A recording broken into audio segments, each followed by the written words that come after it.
Hi there. Welcome to our video on optimization problems in Calculus AB. If this is the first time you are seeing my face, please make sure it's not the last by clicking that like and subscribe button.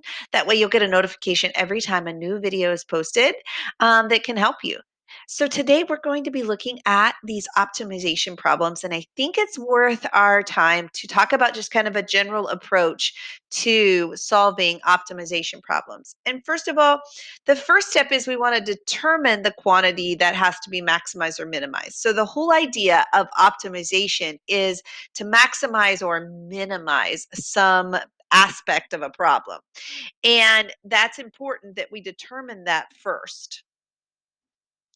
Then step two, we're going to sketch a picture or write some let statements that identify the variables that are involved in the scenario. Step three, we'll write the primary equation that represents the quantity that is to be optimized. It is important to note here that you may have more than one variable in this equation, and that's okay. If you do have more than one variable in the primary equation, you'll need to find a secondary equation to show the relationship between the two variables. Then you're going to do some bit of substitution to get your primary equation down to one variable. Once you have it in one variable, then you're going to take the derivative and verify by a sign analysis that your primary quantity actually is being maximized or minimized. These 5 steps are going to help you kind of approach every optimization problem, but we're definitely going to take a look at some examples that can help you. All right, let's look at example 1. So first of all, a manufacturer wants to design an open box with a square base and a surface area of 108 square inches. What are the dimensions that will produce the maximum volume? So if I draw this, remember there's no top on it. That's what an open box means. That is about the extent of my art skills. But you get the idea, right? Now remember, our base is a square, so I'm going to make those the width and the length both x. And then I'm going to have the height be h. And we are trying to maximize the volume. So the primary equation here is going to be a volume equation. So let's write an equation for this box.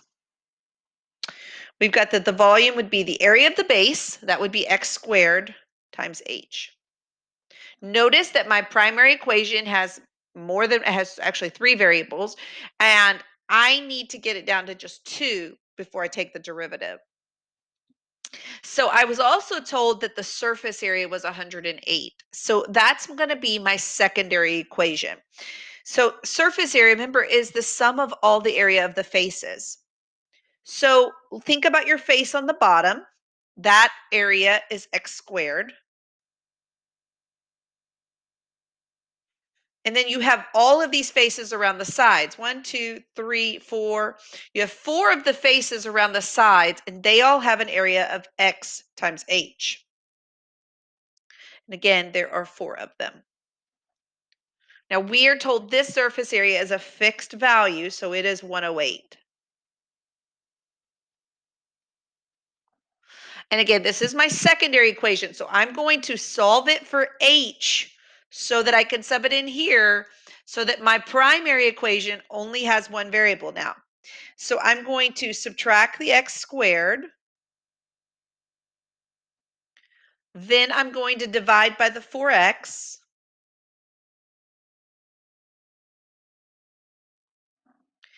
And now I have something I can substitute in for h. So I'll put that 108 minus x squared over 4x in for h into my primary equation. Now let's clean it up just a bit before we get ready to take the derivative. So I notice one of the x's cancel, and I'm going to treat this as a 1/4. So I have 1/4 x times 108 minus x squared. Now if I'll distribute that, it'll be a little easier. Let's see, if I divide 108 by 4, let's see, I'll get 27x minus 1/4 x cubed.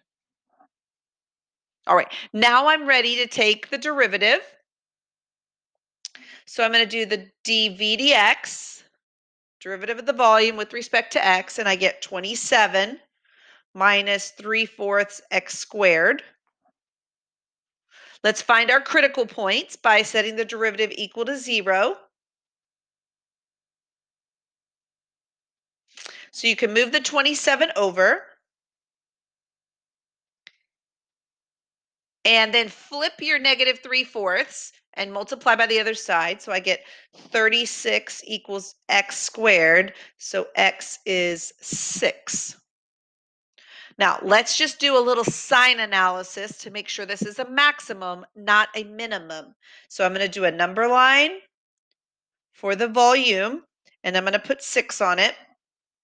And I'm going to test this side. Maybe I'll use like 1. Super easy, right? 27 minus 3/4 is going to be positive. Maybe I'll do like 7. 7 squared is 49. 49 times 3 is going to be 147 divided by 4. It's going to be bigger than 27, so that's a negative. So we get a positive to a negative. Yes, this is going to be a maximum. Now watch what the question asks. What dimensions will produce the maximum volume? So we have the base should be 6.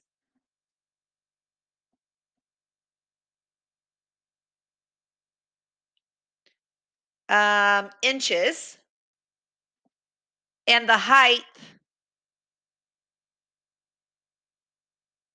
should be, okay, so remember, we have a relationship here between x and the height. So if x is 6, I get 108 minus 36, which is 40, well, nope, 108 minus 36 is going to be 72, divided by 24 is going to give me 3.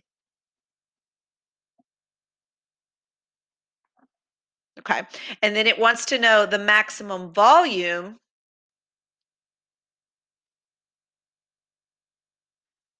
So if the base is 6, so I get 36 times 3 would be 108 cubic inches.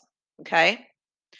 And I want you to see that this is nothing different than it's a lot like related rates, because I've got this primary equation, I've got the substitution that allows me to then get it down to one variable, then I can take the derivative and set it equal to 0. The process comes out to be very similar. Okay, let's keep going. Let's do another example, because practice makes progress. Let's take a look at example 2.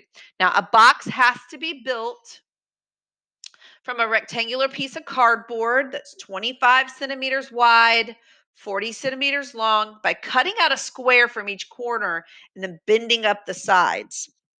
Find the size of the corner square that will produce a container that holds the most amount of soup.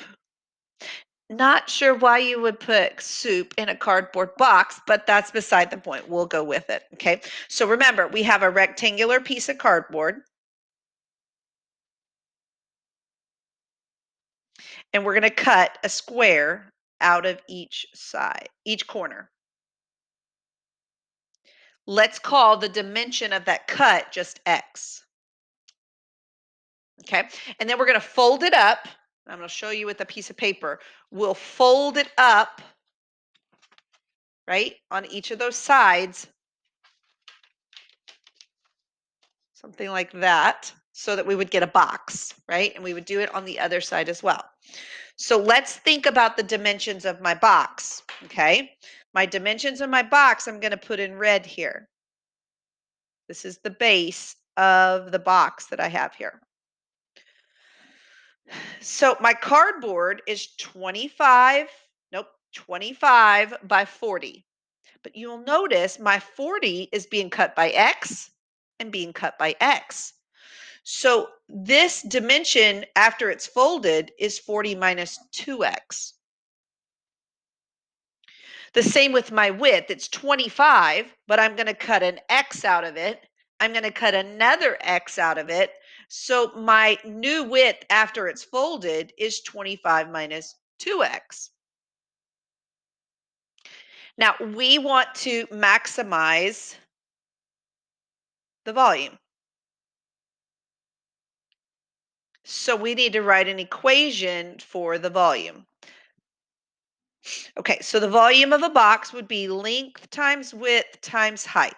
Okay, the new length of the box when it's folded up the sides is going to be 40 minus 2x. The new width will be 25 minus 2x.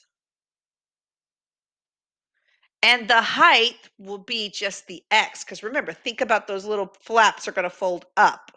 So my height is x. Now, notice that my volume only has the x and the volume, so I don't need a secondary equation. I just need to take the derivative of this. Doesn't look pretty. That's okay. We can do the algebra, okay? I'm assuming if you got to algebra, then if you got to calculus, your algebra skills are good enough to get through this simple multiplying this out, because I think multiplying it out is probably our best bet. So I've got 1,000 minus 80 minus 50, so that's 130x plus 4x squared. Then I'm going to distribute an x.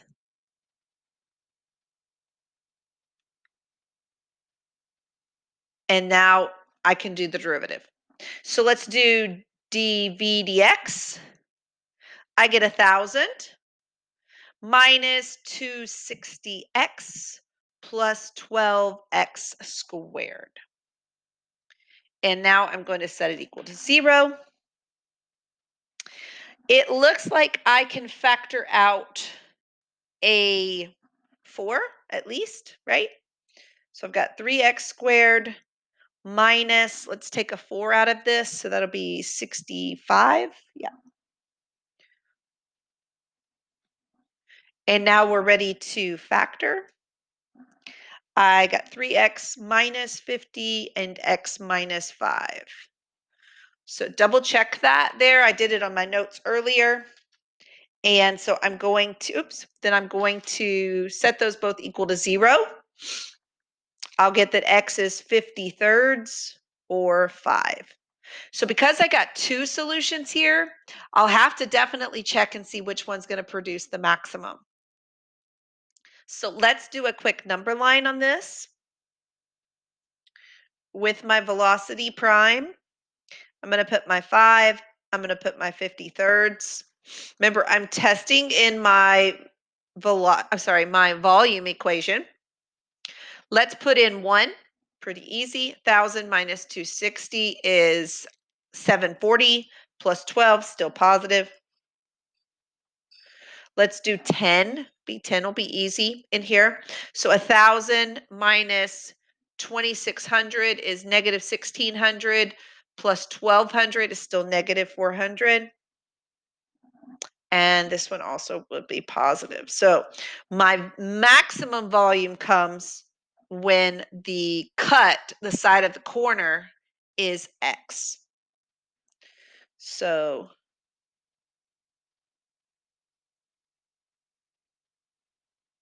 maximum volume occurs when 5 centimeters is cut from each corner.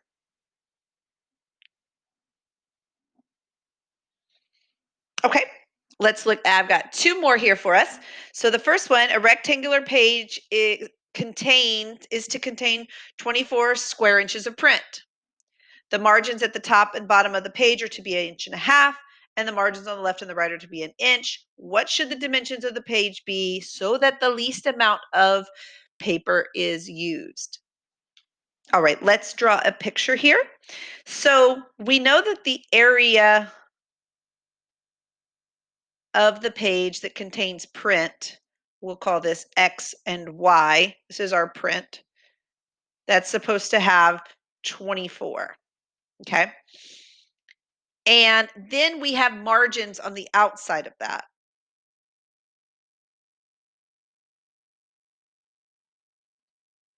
Okay, and our margins on the top and the bottom are to be 1.5 inches. So we have 1.5 inches here, and we have 1.5 inches here. So that means that this outside dimension is y plus 1.5 inches plus 1.5 inches, or y plus 3.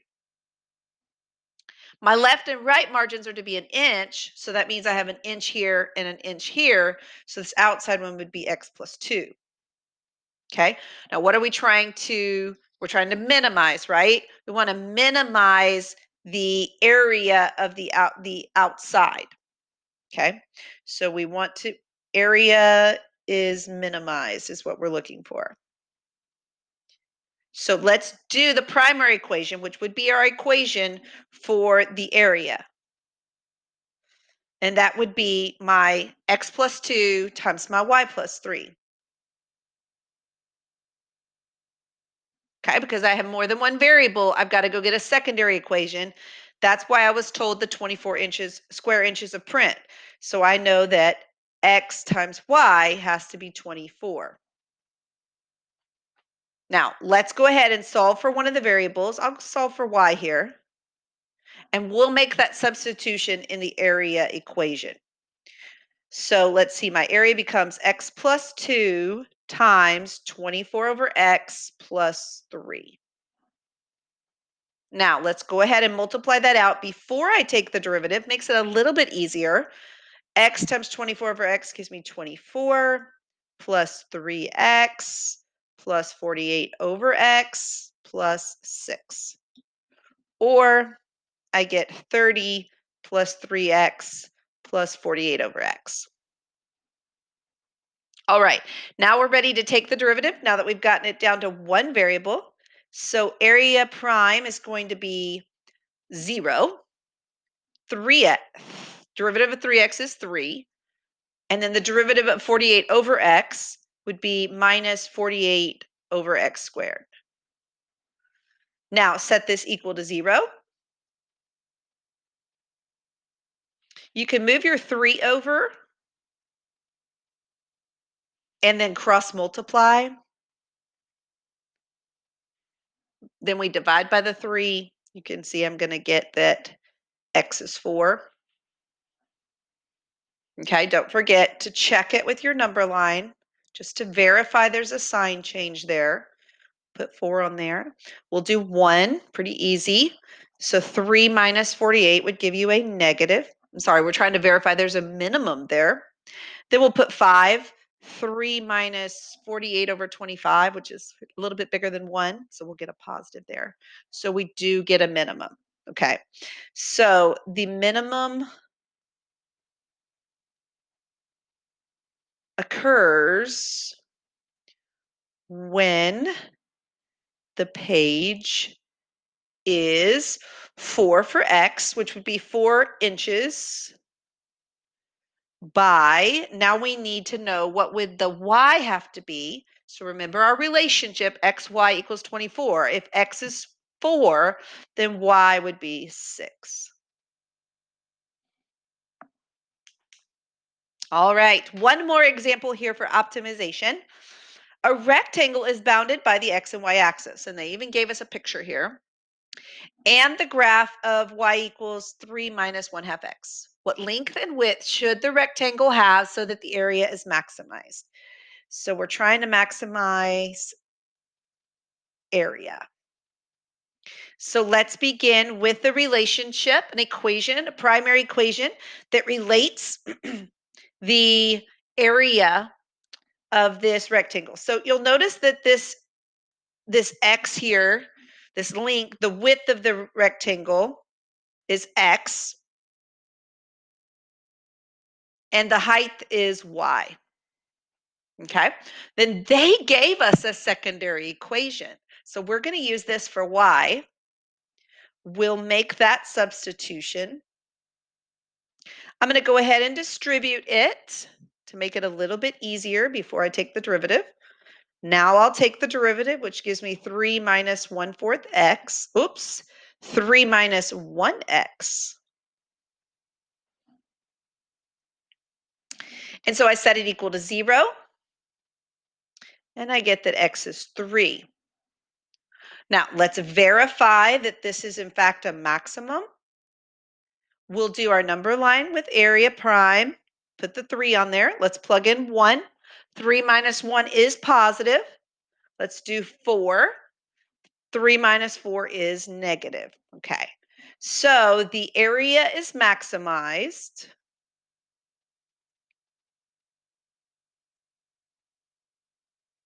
when the rectangle is 3